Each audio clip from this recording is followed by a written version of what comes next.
nosso tema do ano. Quem aí sabe o tema do ano? Quem? O nosso tema do ano.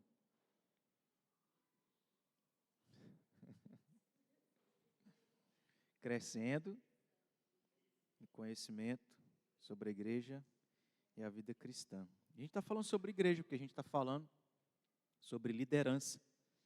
A gente já tinha entrado nesse assunto, agora a gente está focando mais nele por conta das eleições, que em breve, se Deus quiser, a gente passa para os irmãos aí alguns detalhes, visto que a gente vai aperfeiçoando, irmãos. Eu estou numa segunda igreja como pastor titular. A primeira foi Lagoa Formosa, essa é a segunda. E na Lagoa Formosa, eu cheguei no primeiro ano, eu tive eleição de oficiais. Dei alguns estudos, mas a gente sempre procura aperfeiçoar. E nesse sentido, eu precisaria ter sido mais sucinto, talvez um pouco mais resumido, em deixar algumas coisas de lado para focar em outras, para a gente ter mais proveito no sentido de tempo. Por que eu estou falando isso? Porque é difícil para mim definir uma data da Assembleia para a gente fazer a eleição, visto que eu não sei exatamente, eu programei 5 estudos, mas eu acho que a gente já extrapolou essa quantidade. Então, é mais por conta dessa indefinição aí de quantos estudos seriam necessários, que a gente não definiu a data, mas creio que em breve a gente vai fazer isso. E como eu estou fazendo esse estudo primeiramente aqui, e a intenção é fazer lá no bairro Brasil, eu imagino que lá eu consiga ser mais resumido, né? Então é isso. A gente vai abrir em 1 Timóteo novamente, no capítulo 3.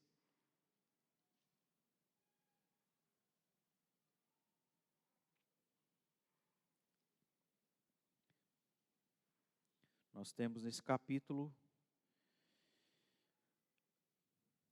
algumas palavras de Paulo a Timóteo, um jovem pastor, como nós vimos, a respeito dos presbíteros e as qualificações ou as características que eles deveriam ter. Que, se Deus quiser, semana que vem, entrando já no diaconato, nós vamos ver que algumas dessas características são semelhantes das que Paulo coloca. As características dos presbíteros comparadas com a dos diáconos tem muita semelhança. E nesse sentido, talvez a gente consiga ser mais rápido no estudo sobre diáconos por conta de não ser necessário a gente repetir o que a gente vai ver aqui hoje. Então nós vamos fazer a leitura para a gente relembrar o texto, 1 Timóteo 3, a partir do versículo 1, que diz assim: fiel é a palavra, se alguém aspira ao episcopado aqui é uma outra palavra para bispo, que é uma palavra sinônima para presbítero, pastor e ancião.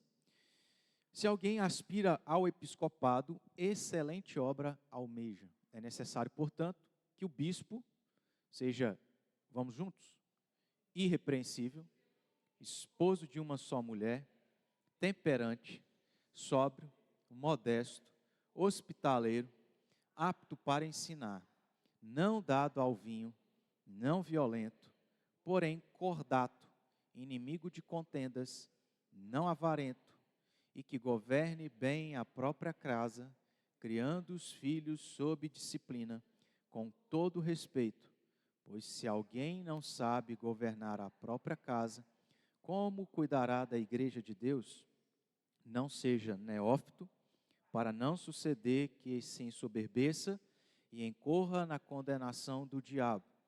Pelo contrário, é necessário que ele tenha bom testemunho dos de fora, a fim de não cair no opróbrio e no laço do diabo. Eu queria que você também abrisse em Tito. Tito capítulo 1. Depois de 2 Timóteo, Tito.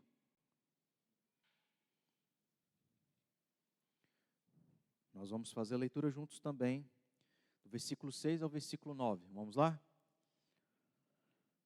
Alguém que seja irrepreensível, marido de uma só mulher, que tenha filhos crentes que não são acusados de dissolução, nem são insubordinados, porque é indispensável que o bispo seja irrepreensível como despenseiro de Deus, não arrogante, não irracível, não dado ao vinho, nem violento, nem cobiçoso, de torpe ganância, antes hospitaleiro, amigo do bem, sóbrio, justo, piedoso, que tenha domínio de si, apegado à palavra fiel, que é segundo a doutrina, de modo que tenha poder tanto para exortar pelo reto ensino, como para convencer os que... Só uma dúvida, é irracível ou irascível? Irascível? Tá, joia. Por que nós lemos essa passagem também? Porque eu acho que na medida que fomos lendo, você percebeu certas semelhanças, né? Paulo está falando para está falando para Timóteo sobre algumas qualificações, características dos presbíteros, e ele vai fazer a mesma coisa em relação a Tito, que com certeza, ou muito provavelmente, era um pastor em uma outra região, em um outro local como Timóteo, e tendo a liderança, o governo sobre a igreja, era necessário eleger presbíteros, e para que houvesse presbíteros, eles precisavam se qualificar, precisavam ter todas essas características para ocuparem esse ofício. E entendendo que esses dois textos estão falando da mesma coisa, de características que se repetem, ainda que há o acréscimo de algumas aqui em Tito, nós vamos trabalhar os dois textos ao mesmo tempo e observar aqui essas características e o significado delas de maneira um pouco mais resumida. Antes, eu quero lembrar que tanto em Timóteo quanto em Tito, nós vimos aqui que a primeira das qualidades é, vocês se lembram aí? Irrepreensível, que é uma qualidade geral daquilo que Paulo vai detalhar. O que é ser irrepreensível? Todas aquelas outras características. Em Tito, ou escrevendo a Tito, Paulo faz a mesma coisa. Começa com irrepreensível e ele repete essa característica geral por uma segunda vez lá em Tito. Então há um destaque nessa característica que de fato é geral, que engloba essas coisas todas que nós vamos ver nos dois textos. E lembrados disso, eu quero também repetir aqui algo que Paulo fala a Timóteo, lá no versículo 1 do capítulo 3. Ele vai fazer uma afirmação baseada em algo que ele menciona nas suas primeiras palavras. A gente vê um pouco disso no próprio Jesus. Quando Jesus ia dizer algo, ele falava assim: em verdade vos digo. Ou, para enfatizar ainda mais isso, ele falava: em verdade e em verdade vos digo. Em outras palavras, o que Timóteo também fez foi a mesma coisa. Porque ele começa dizendo: fiel é a palavra. Ou seja, o que eu vou dizer, a afirmação que eu vou fazer aqui é fiel, é verdadeiro. É algo certo que vocês devem levar em conta e considerar. Qual que é a afirmação que ele faz? versículo 1. Para alguém dizer aí para a gente. Qual é a afirmação que Paulo faz sobre o presbiterato? Que aí se refere a pastores e presbíteros. Isso. Eu não sei se eu destaquei um pouquinho isso no último domingo, mas eu quero, se eu tiver feito, quero repetir. Se eu não tiver feito, é bom que a gente aproveite a oportunidade. O que eu quero mencionar aqui sobre essa afirmação dita por Paulo, que é fiel, verdadeira e certa? É que quando nós olhamos o que corresponde, o que engloba, o que envolve e tudo que resulta em pessoas ocuparem esse cargo de responsabilidade, de governar a igreja, às vezes nós vemos coisas boas que de fato deveriam acontecer, e isso traz aquela sensação e aquele sentimento de que, assim, é muita responsabilidade para eu querer isso. Talvez você, homem, está nesse sentimento. Olhando já para aquilo tudo que a gente viu anteriormente, para essa lista que a gente poderia pegar só esse texto aqui, a gente não precisaria nem ter olhado os outros textos. Se a gente só pegasse essa lista dita por Paulo, que são, se não me engano, são 15 características, a gente já sentiria esse peso, só pensando nas características. Agora, no que envolve, né, o trabalho em si, que a gente conhece, que a gente vê e tal, a gente tem esse sentimento de que, assim, esse negócio é sério demais para eu querer. E aí, por um outro lado, às vezes a gente não vê coisas boas. Por quê? Presbíteros, e eu quero lembrar os irmãos que quando eu falar presbítero, eu estou falando de pastor e presbítero, tá? É porque esses são os termos que geralmente a gente usa na nossa igreja. Mas que é a mesma coisa, a gente já aprendeu isso, tá? Mas eu só quero lembrá-los, quando eu falo de presbítero, eu estou englobando o conselho todo. Pensando em presbíteros, esses homens, por mais que estas características demonstrem certa santidade ou certo nível de santidade, os presbíteros são 100% santos, perfeitos, são pecadores. O coração ainda é sujeito ao pecado. Não é escravo, mas é sujeito. E sendo sujeito, estando e ocupando um cargo de relativo poder, nós sabemos que o nosso coração acaba se deixando levar pelo poder e pelo status, não é? E outras coisas mais que o coração humano é inclinado a nos levar a agir. Por que eu estou falando isso? Porque, às vezes, pessoas que não estão qualificadas, pessoas que ocupam esse cargo com uma motivação errada, às vezes a igreja que não está em oração, a igreja que não entendeu, a igreja que não levou a sério, pessoas que não deveriam ocupar vão ocupar. E principalmente as que não deveriam ocupar, ocupam, nós vamos ver coisas que não deveriam acontecer na liderança da igreja, certo? Talvez você tenha tido experiência direta ou indireta de ver algumas coisas que, assim, ficou chocado. Como que isso pode estar acontecendo na liderança, que é constituída de homens pecadores? E aí, por que eu também estou dizendo isso? Porque quando a gente vê essas coisas que não deveriam acontecer, o sentimento que muitos vão ter é: eu não quero isso para a minha vida. É ou não é? Se é isso aí, eu não quero. Mas, por que eu também estou dizendo isso? Porque Paulo faz uma afirmação: excelente obra almeja.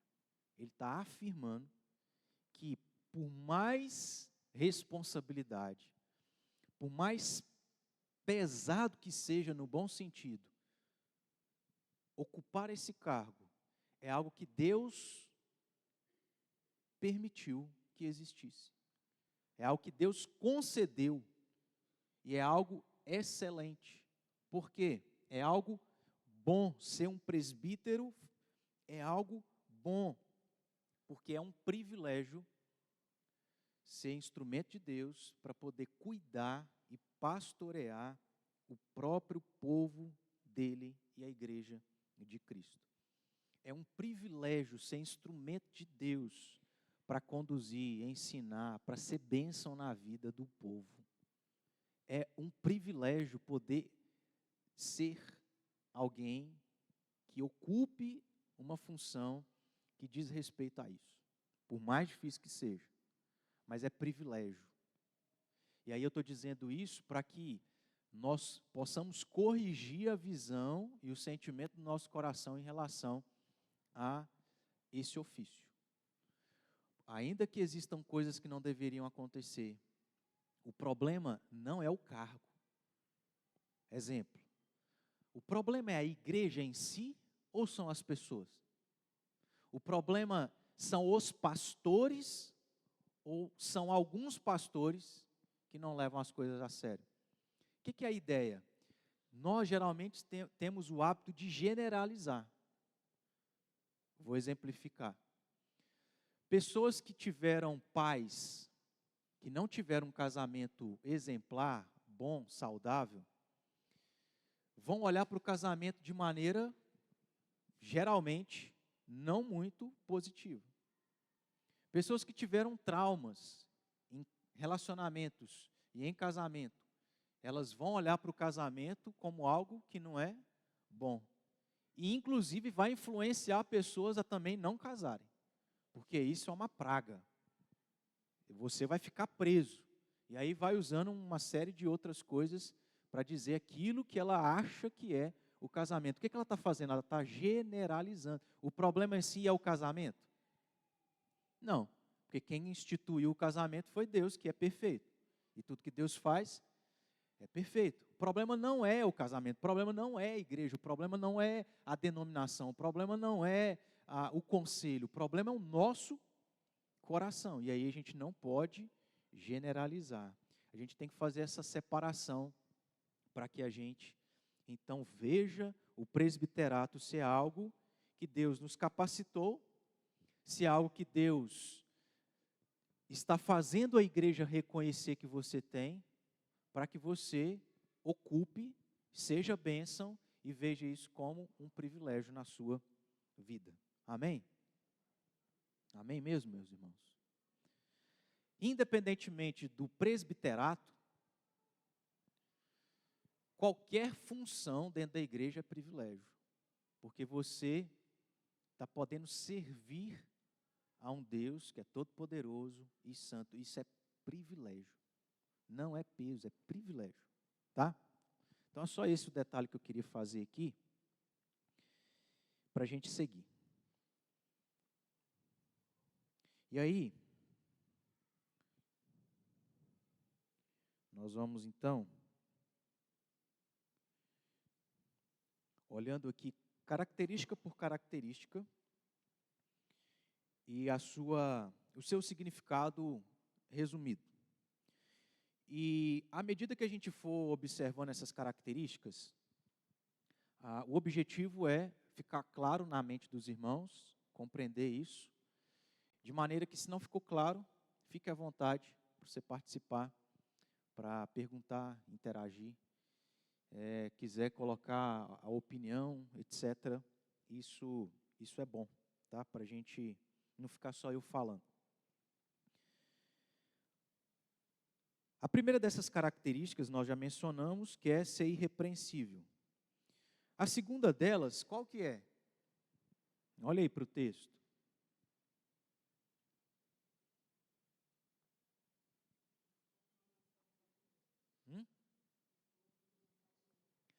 Marido de uma só mulher. A mesma coisa vai aparecer em Tito. E qual que é o significado e a ideia do que Paulo quer dizer com isso? De maneira simples, há várias situações e contextos. Mas, de maneira simples, o que Paulo está dizendo é que um presbítero, alguém que vai ocupar o cargo de presbítero, precisa ser alguém que é fiel à sua esposa. Precisa ser alguém que não está vivendo de maneira infiel à esposa. É simples assim. Mas aí a gente se pergunta, como é que eu vou saber se o meu irmão em Cristo está sendo fiel ou não à esposa? Eu acho, é lógico que isso não é uma regra, né? Cara, muito bom, muito boa. Rapaz, ou não, você pergunta para o cara, pergunta para a pessoa, né? E assim, a gente está rindo, né? Mas é isso mesmo. Porque, por exemplo, uma das coisas que às vezes os presbíteros, o conselho vai fazer quando vai examinar alguém, para seja o que for, as perguntas são diretas. É tipo, você está lendo a Bíblia? Como é que está a sua vida com Deus? E uma das perguntas que pode ser feitas é isso. Por exemplo, para pessoas solteiras, e aí, está sendo santo no relacionamento? Então, perguntas objetivas e diretas. E aí, dependendo da reação do cara, se a gente tiver algumas técnicas aí de expressão facial, como é que fala?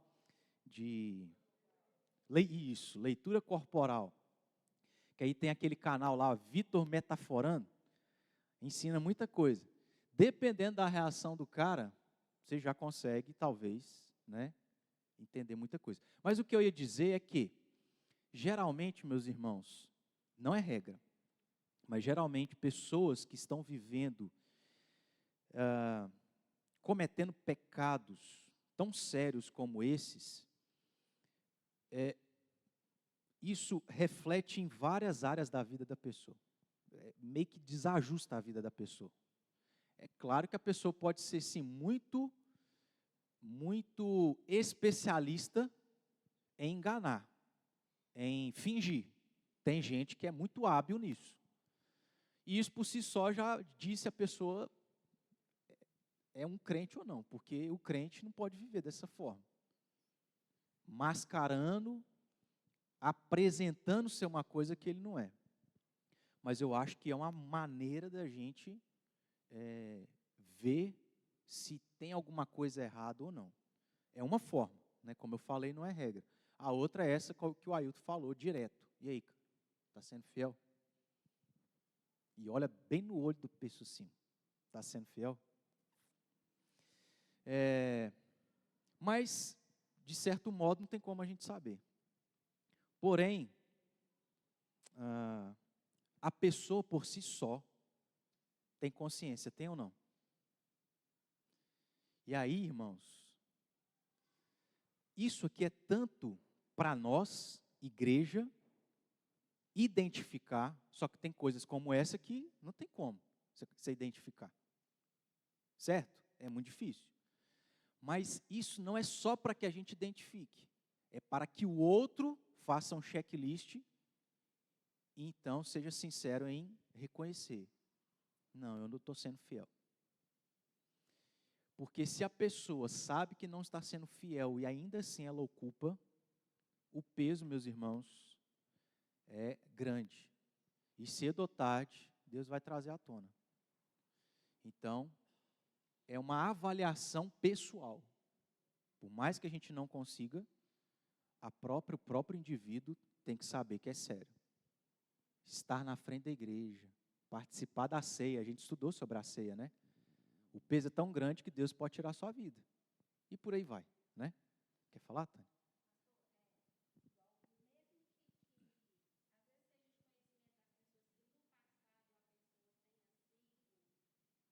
Esse aí é um das situações, né?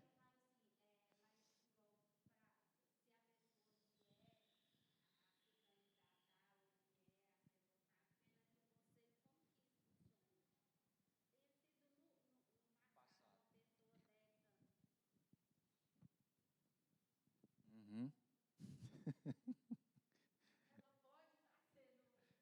Pode concorrer ou não, né? Então, olha, tem gente que vai dizer que sim, tem gente que vai dizer que não. O que o texto fala parece não, como que eu posso dizer? Ele assim,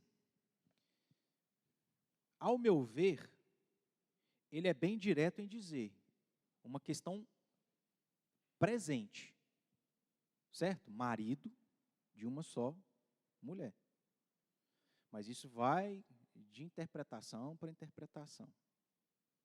Mas tem uns que acham que sim, tem outros que acham que não. Os que acham que podem concorrer, se no passado, vamos supor, que aí tem dois casos, de alguém que casou e aí divorciou. Tem outro caso, alguém que casou, a esposa faleceu, ele é viúvo. Tem outro caso, alguém que nem casou. Está vendo as situações todas que a gente tem? Mas aí só terminar. Então vamos pensar em alguém casado, que aí houve um divórcio. Vamos supor que a esposa é a parte culpada. É uma situação. Vamos supor que o indivíduo, né, o irmão, o homem, é a parte culpada. Que aí é o que mais incomoda a gente de pensar se alguém pode ocupar ou não. Aí é o que eu digo, tem uns que entendem que pode, tem outros que entendem que não pode.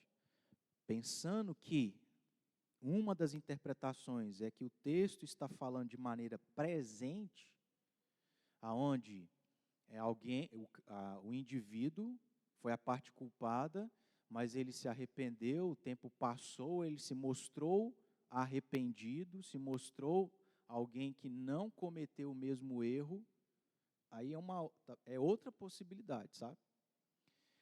De maneira que não tem como a gente bater o martelo em relação a isso. No geral, o princípio é essa fidelidade, é esse caráter,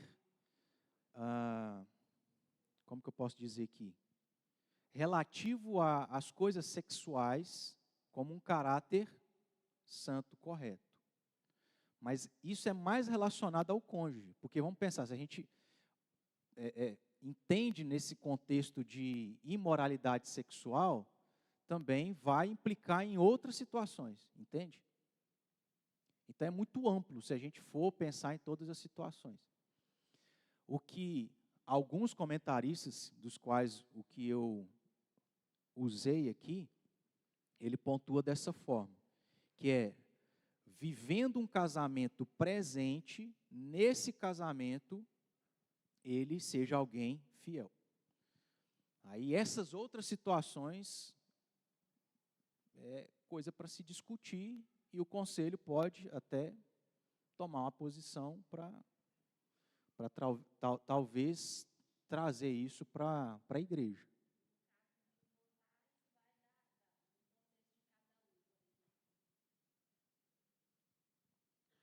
Em relação a essa característica específica?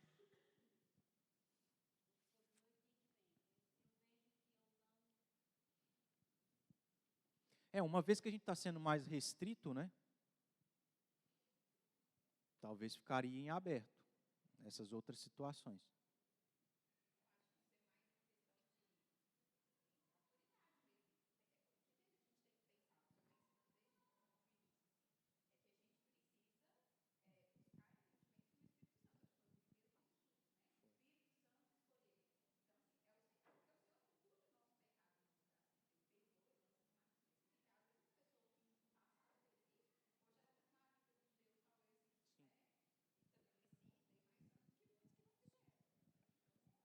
Essa é uma forma de entender, exatamente.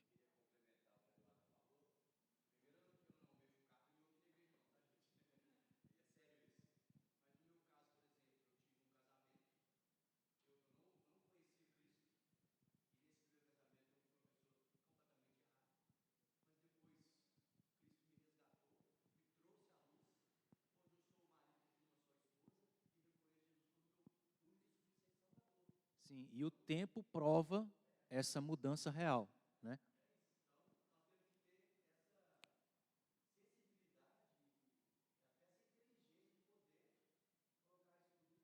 Uhum.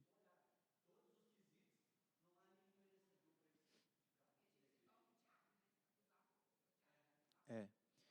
Agora, é lógico, irmãos, que tem pessoas que vão pegar isso aqui para interesse próprio, de que a, a moralidade dele para essa área não é lá grandes coisas, e ele, inclusive, já teve um divórcio porque ele foi infiel, está sendo infiel, e o cara continua ocupando o cargo. É aquilo que eu falei, está trazendo maldição, peso terrível sobre a sua vida, de maneira que ou você sai ou você se corrija, né? Porque é brincar com Deus. Ainda mais ocupando uma posição de tanta responsabilidade, de referência e etc. Mas vejam, né? Algumas coisas não deixam de ser complexas. Quando a gente for na questão lá da família, lembra que tem também? Precisa saber governar a sua casa. É outra área que abrange uma série de situações. A gente está partindo aqui do que é mais simples. Tá? Ficou, de certo modo, está tranquilo aqui isso aqui? Essa primeira característica. É o fato da pessoa estar vivendo uma vida de fidelidade, aonde é mais ele analisando isso do que a gente.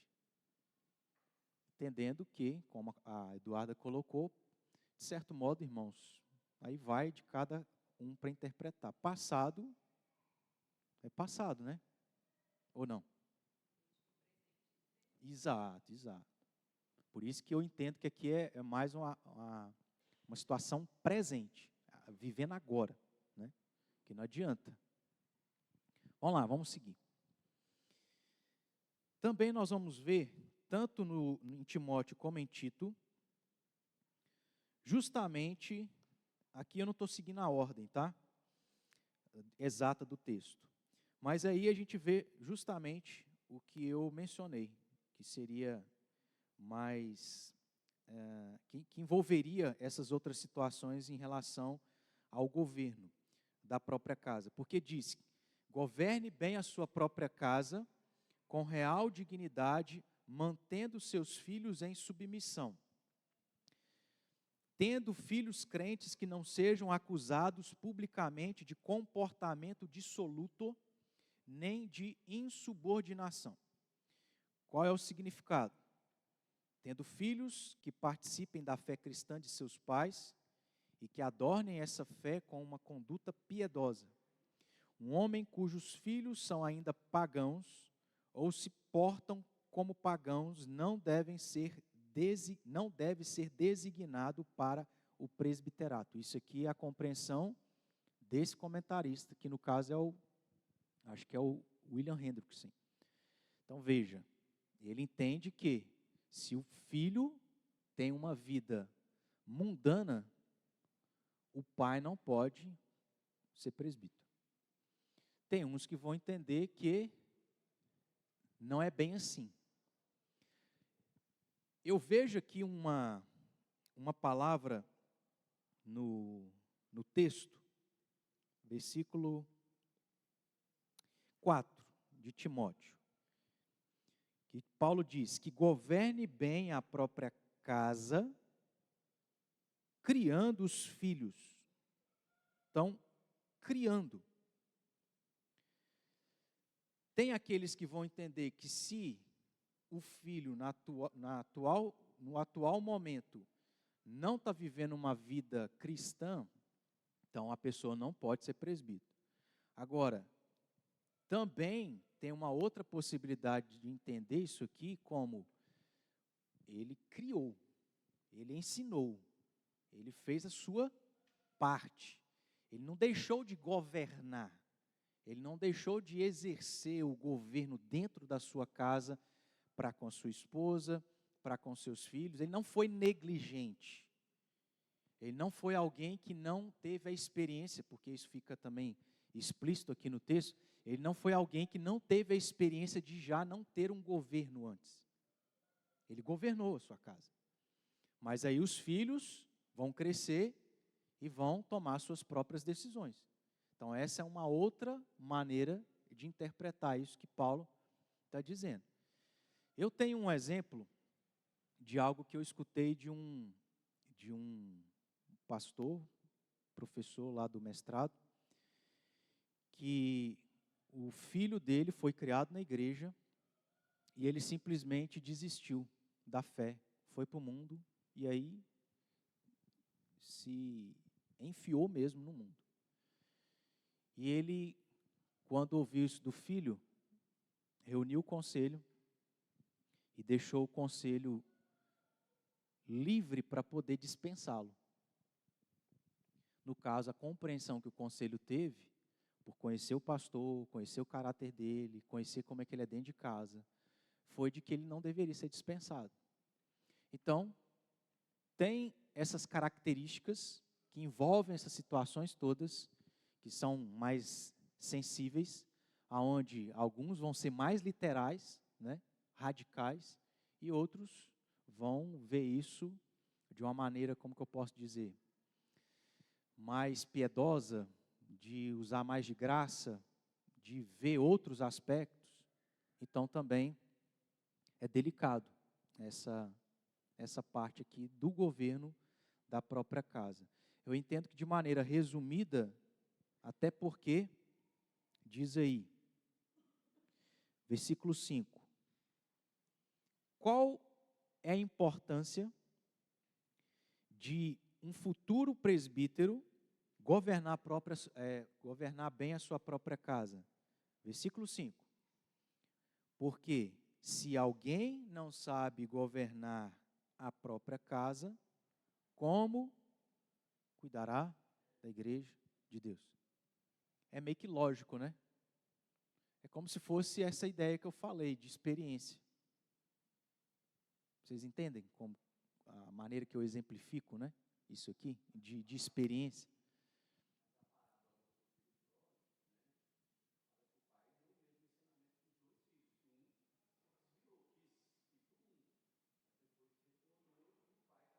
E o pai perdoou. Sim. Hã? Sim. Ailton.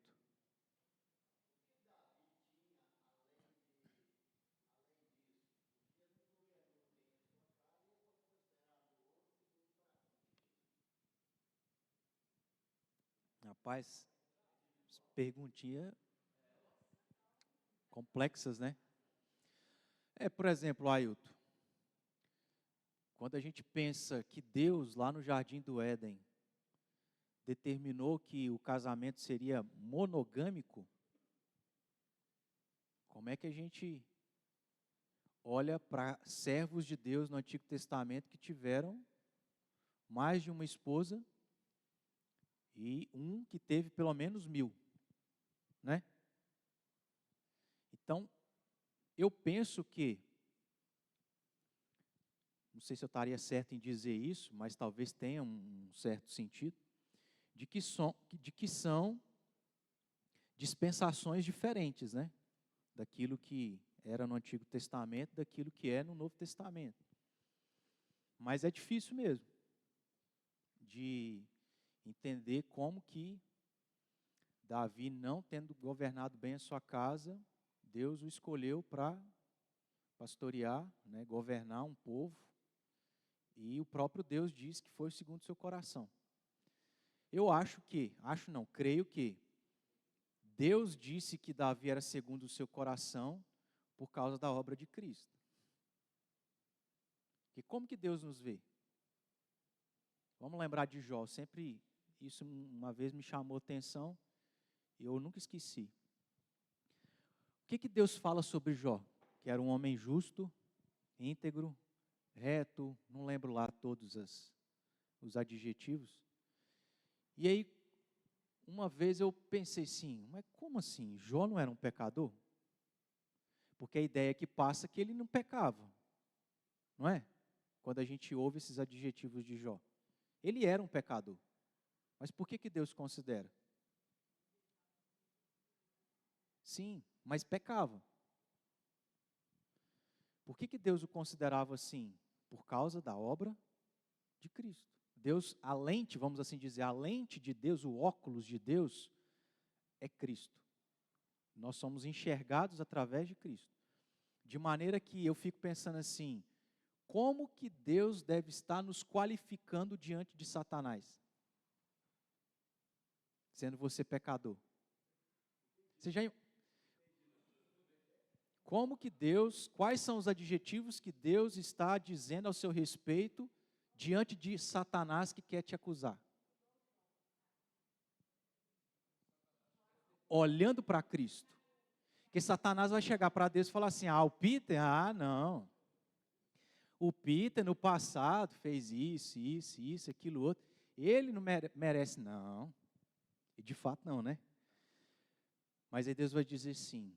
Porque ele olha para o Peter, não para o passado, mas ele olha para o Peter através de Jesus. E aí vai dizer para Satanás assim, ele é santo, é justo, íntegro, reto.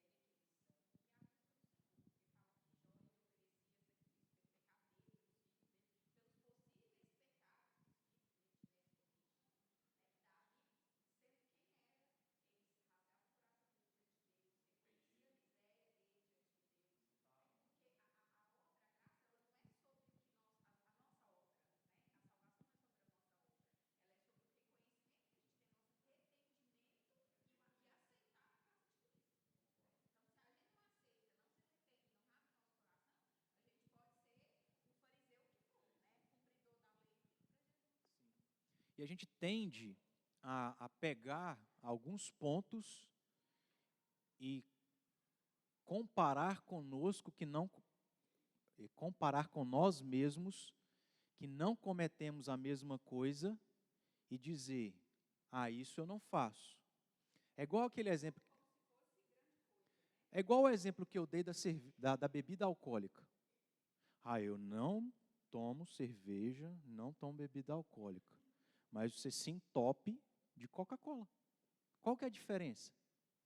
Para mim, nenhuma. Assim, é lógico que tem a questão da embriaguez e tal, mas você está arrebentando sua saúde. Entendem? Então, a gente, assim, vê o cisquinho no olho do outro, mas não vê. Eu tenho que analisar. Eu nunca casei, quer dizer, eu não tenho duas esposas. Aí, às vezes, a gente até brinca assim, não, mas se eu pudesse, eu tinha, né? Aí você já vê como é que está lá o coração. Você não pratica, porque não pode. Mas se você pudesse, talvez você estava praticando. Já também é a mesma coisa. Ainda que você não consumou o fato. Mas Jesus fala que você só olhou, só pensou, já caiu em adultério. E aí é outra coisa, né? Então, tem outras coisas que a gente precisa avaliar o nosso coração, que também não está legal. A gente está sendo hipócrita, porque você não muda, você não se arrepende. Você está cauterizado para aquele tipo de pecado, que é pequenininho aos seus olhos, né? Diante da cultura, da sociedade, etc, etc.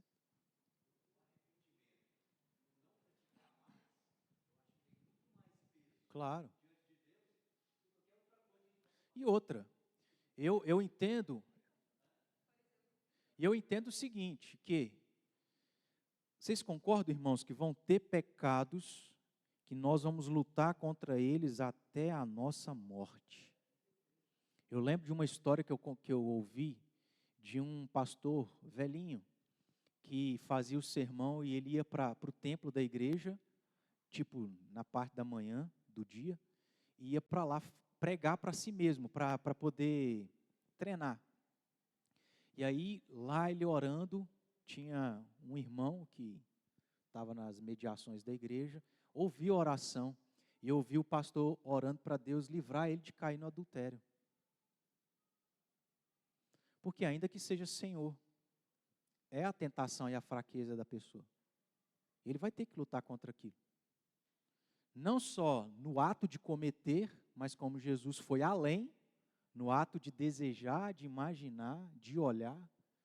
E aí, nós vamos lidar com pecados até o último dia da nossa vida. Mas o que é a diferença na minha compreensão? É Hebreus 4, Hebreus 12, 4. Dá o sangue. Vocês não estão resistindo até o sangue. Ou seja, o crente, irmãos, vai ter a tentação a vida inteira, para muitas coisas. O Peter tinha uma tentação, é uma exceção. Hoje ele não tem mais. No caso, posso citar aqui? No caso da questão do vício, né, de droga, do dia para a noite, nunca mais. Isso é sobrenatural e é excepcional. Agora, a maioria das nossas tentações e fraquezas, cara, é a vida inteira.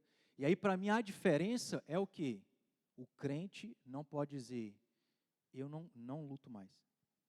Você vai cair, infelizmente, mas você vai se levantar. Eu não aceito, eu vou lutar, eu vou morrer lutando contra esse negócio. Porque no dia que a gente falar que aceita, aí você descamba. Aí uma coisa chama a outra e já era.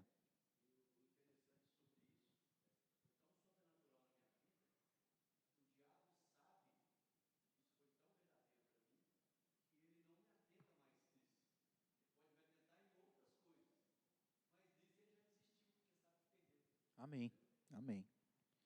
Que assim seja em nome de Jesus. Podemos seguir, irmãos? Agora esses aqui são mais fáceis, tá? Em Tito, às vezes eu estou dizendo que é e nem tanto, né? Em Tito diz que não deve ser orgulhoso. Ou seja, não deve ser alguém arrogante, exibir arrogância aos outros. A gente não precisa falar muito sobre o que é, certo? Mas uma das características é alguém que não é arrogante. Contrário a isso, alguém humilde.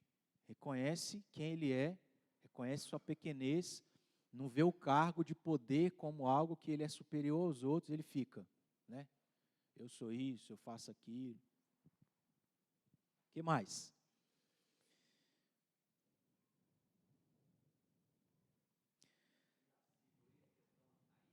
Sim, nós vamos chegar lá.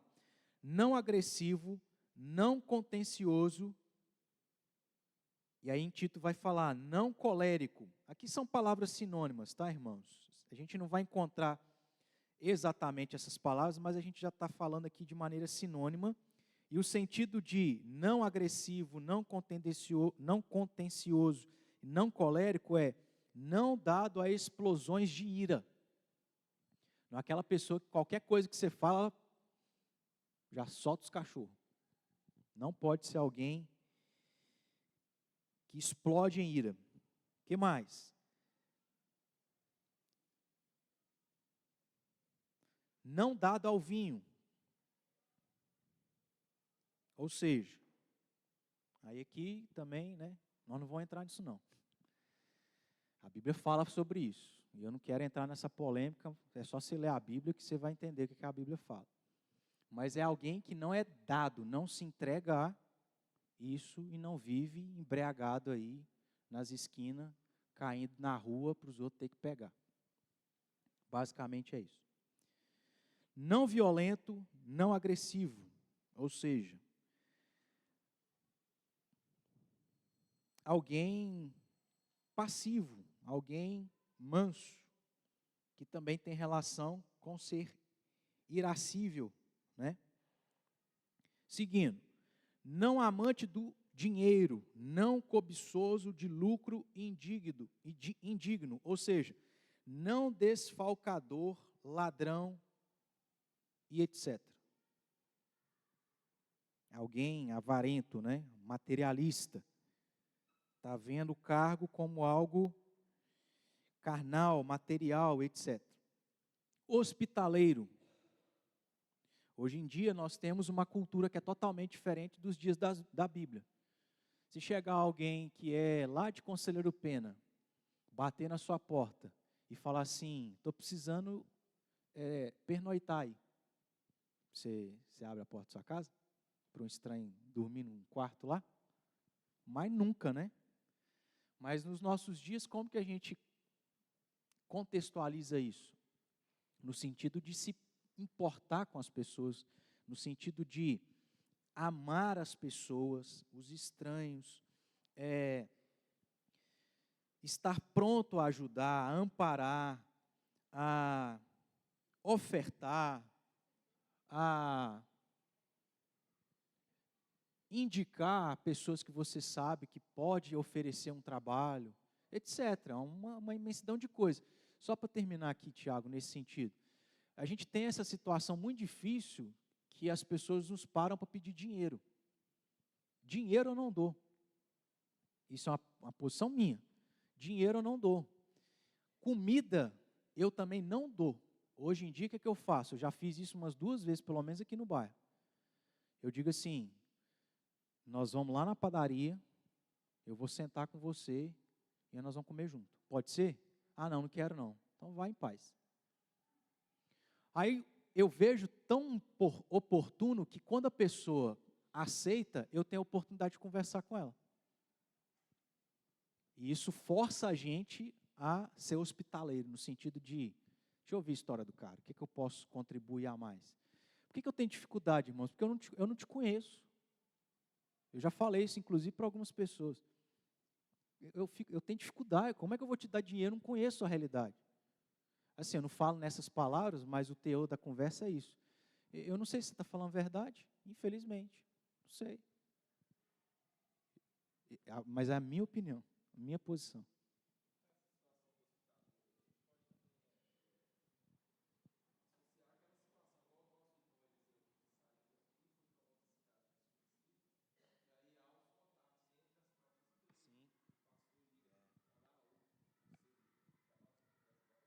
Sim. Isso.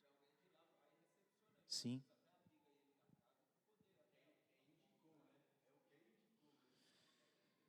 Mas a ideia é essa, né? Tem formas da gente... E aí precisa ser alguém que tem essa característica. Oi.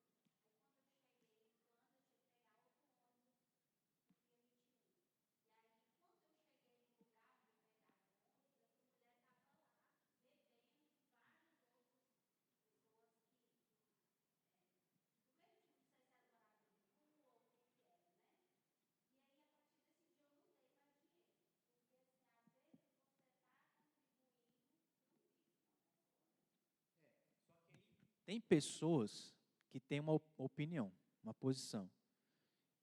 Eu estou fazendo a minha parte. O que você vai fazer com o dinheiro? Problema seu. Tem gente que pensa assim, e não está errado. Eu acho que não está errado. Mas eu já sou mais prudente no sentido de que eu não quero desperdiçar meu dinheiro, não. E aí a gente poderia entrar numa série de discussões aqui sobre essa questão, você faz o que você quiser com o negócio, né? Aí é problema seu para lá com Deus, você que vai arcar.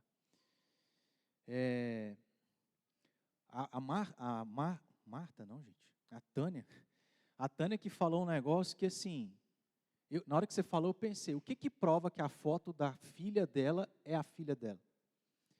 Hoje as pessoas têm muita lábia, a experiência é tão vasta dessas pessoas de pedir dinheiro, que elas já criam um roteiro que você é convencido. Então eu, por isso, tenho uma posição mais difícil, né? Oi.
Sim. E eu. Sim. E tem uns que até falam, ó, vou ser sincero, é para isso. Só. É. Esse é um incômodo também que eu tenho, porque às vezes a gente dá só para a pessoa, né, vai embora logo. Mas assim, e nós como cristãos? Por isso que eu acho, não estou falando que isso aqui eu sou o cara por ter pensado isso, não. É por isso que, para mim, eu acho que a estratégia de falar que eu posso dar comida, mas a pessoa tem que ficar comigo, por que tem que ficar comigo? Porque às vezes você dá, ela joga fora, ela dá, ela vende. Então, é a maneira de eu poder manter ali. E aí é estratégico no sentido que, pelo menos, eu posso conversar um pouquinho com a pessoa. Exato, exatamente. Pode falar.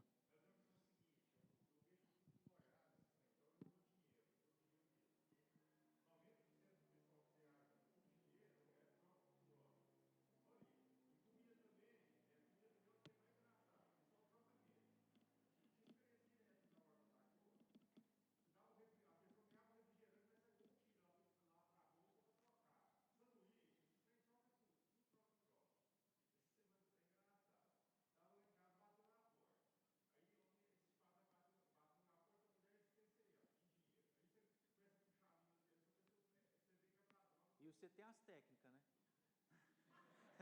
Já manja direto, né? Aí.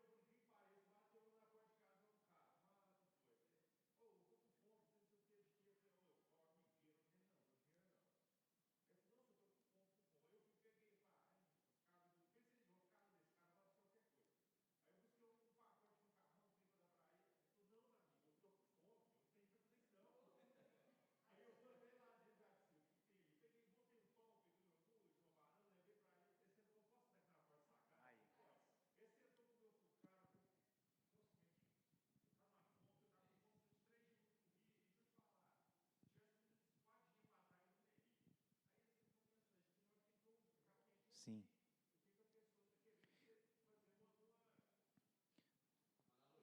Sim, sim.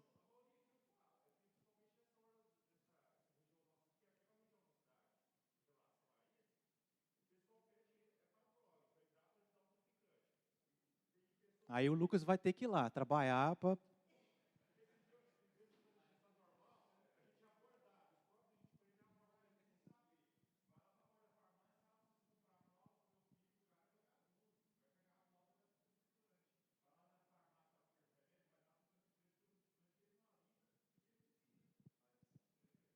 Tá vendo?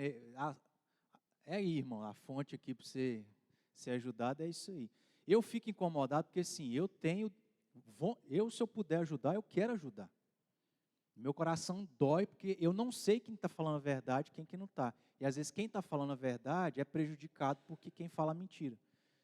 Porque eu queria ajudar, mas eu não conheço. E aí, para conhecer, eu tenho que ir lá na casa dele, que aí é uma coisa que a gente já adianta sobre o diácono, quando a gente vai ajudar a fazer essa questão social. Como é que você vai dar a cesta para alguém? Tem que conhecer a realidade dela. Tem que estar lá dentro da casa da pessoa, ver se a pessoa de fato é honesta, ver com os vizinhos, como é que é fulano. Porque senão, irmãos, a gente está sendo bênção, mas a pessoa não está usando aquilo ali para ser bênção, né? Oi? Quê? Ah.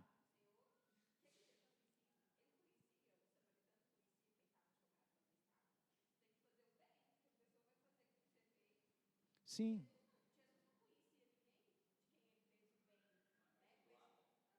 Não, eu entendo. Não, mas ela citou samaritano.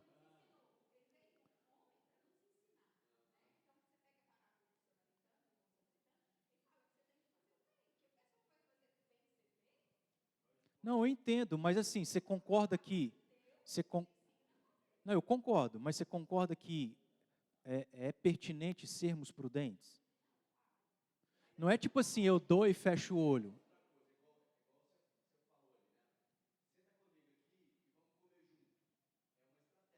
Sim.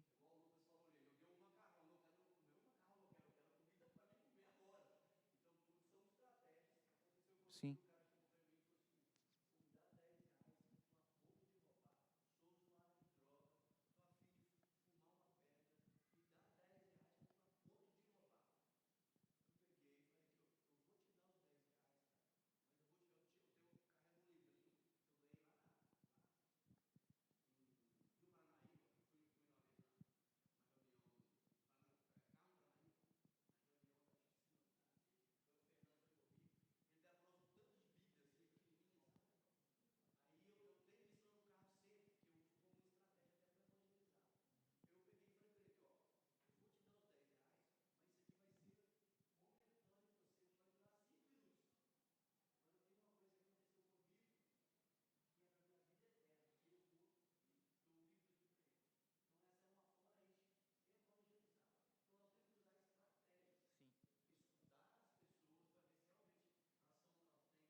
Sim, sim, sim, sim, exato. Mas não deixa de termos que ser prudentes, né? Porque, antes o Marcelo ali, porque é tanto, o que Jesus fez? Físico e espiritual. Às vezes a gente não faz nenhum nem outro, ou às vezes a gente só faz o físico, ou a gente quando vai fazer o físico também não é prudente. Porque eu penso assim, ô Eduardo, você rala para ter seu salário. Você não quer que o seu dinheiro, que foi suor, pelo menos eu penso assim, que o seu suor do trabalho, o seu dinheiro seja gasto com a coisa que você sabe que não é boa. A gente quer que o dinheiro seja usado da melhor maneira possível. Mas isso não exclui o fato de que, assim, cara, é problema seu também. Entendeu? Então eu não discordo do que você colocou. Mas eu acho que cabe a gente um pouco de prudência. E não é só obra também. Tem que oferecer o espiritual, igual, né, o caso do Peter. Fala, Márcia.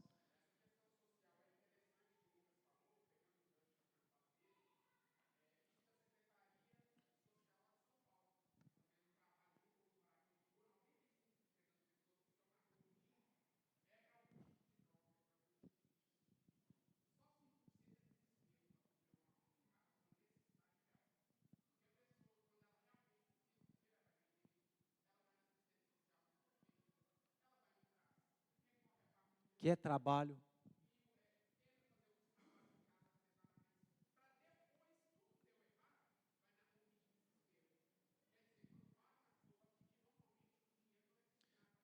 E tem gente que ganha mais na rua do que trabalhando.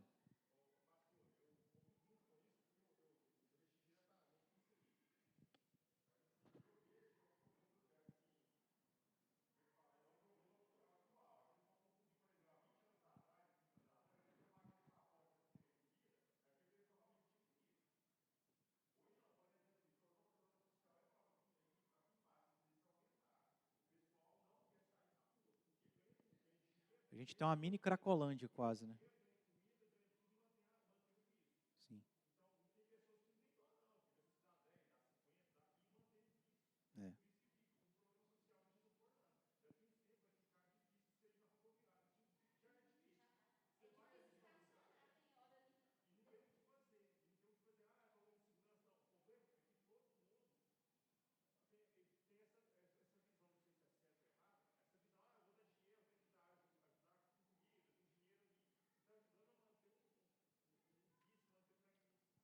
É. É um emaranhado de coisa, né?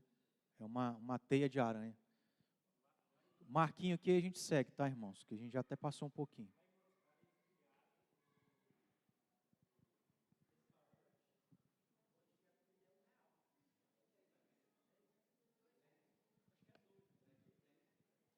Aqui é o dobro, R$ 2. Vamos seguir. Só terminar essa Timóteo e Tito, irmãos, tá? Para semana que vem a gente partir para outra coisa. Eu parei em hospitaleiro.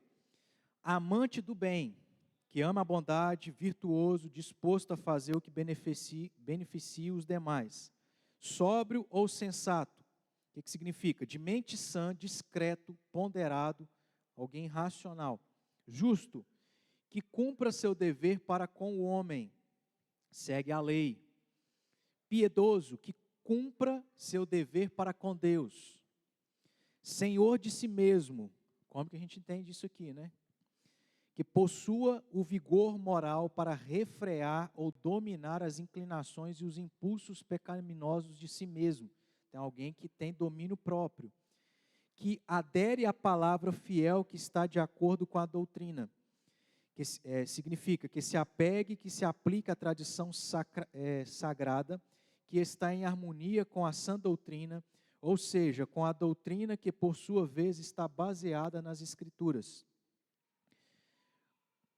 E por último, a fim de que ele seja apto tanto para estimular outros por meio de seu ensino sólido, quanto para refutar os que o contradizem. O que significa? Com o fim de que todo bispo, por meio do seu ensino sólido, possa inclinar o coração e a vontade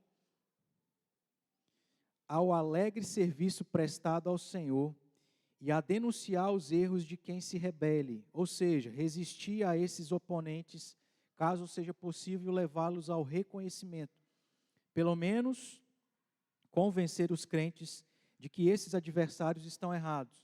Nem todos os bispos ou presbíteros são chamados a realizar essa tarefa, porém todos devem ser aptos a realizá-la.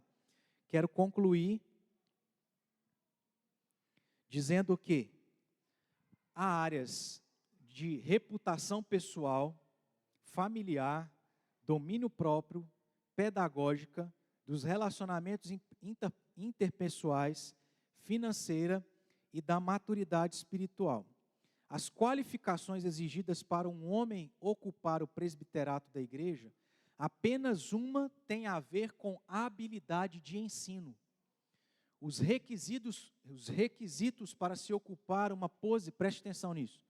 Os requisitos para se ocupar uma posição de liderança na igreja exigem excelência moral e intelectual.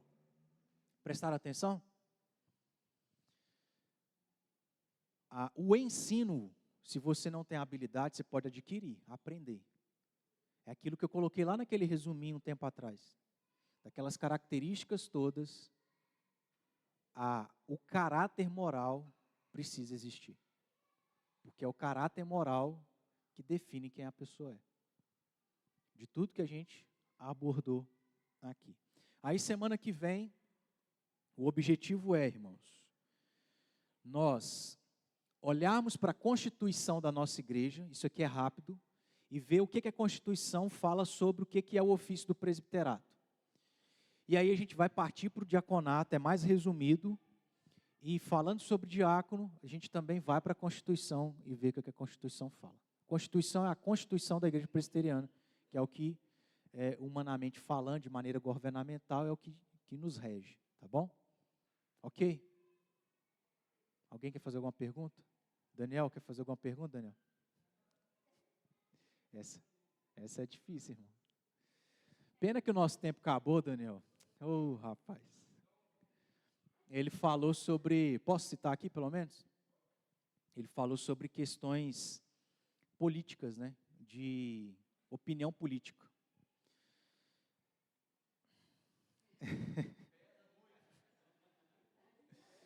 Eu acho que assim, há algo a ser ponderado sobre, tá? Mas eu acho que, preste atenção, nenhum lado e nem outro é perfeito. Vocês concordam? Nenhum lado é 100% bíblico e nem outro é 100% bíblico. Então, se alguém adota posições de um lado ou de outro, aonde aquilo ali é incoerente às Escrituras, está errado. Não pode existir. Agora, a gente tem liberdade para ser uma coisa ou outra. Agora, você tem que peneirar, certo? Resumidamente falando, eu penso assim. Mas senão nós vamos aqui até meio-dia. E é delicado, né? Irmãos, vamos ficar de pé, vamos orar. Vamos orar pela nossa igreja, orar pelas eleições. Ore pelo pastor. Irmãos, a tarefa não é fácil, né? Eleições, é uma congregação, são vidas, é Deus para dar graça. Pai, obrigado por essa manhã, nossa vida, a bondade do Senhor, tua graça, salvação em Cristo Jesus, a tua misericórdia que se renove sobre nós. Te agradecemos pela igreja da qual pertencemos e a tua palavra que pode ser exposta com liberdade para que a gente aprenda, absorva e pratique para a tua glória. Deus, nos conceda graça e que nós sejamos responsáveis, ó Deus, de estar orando e de fazer a nossa parte em eleger aqueles que o Senhor quer, para o bom andamento dessa igreja, em nome de Jesus. Nos leve em paz, ó Pai, é o que nós pedimos. Amém.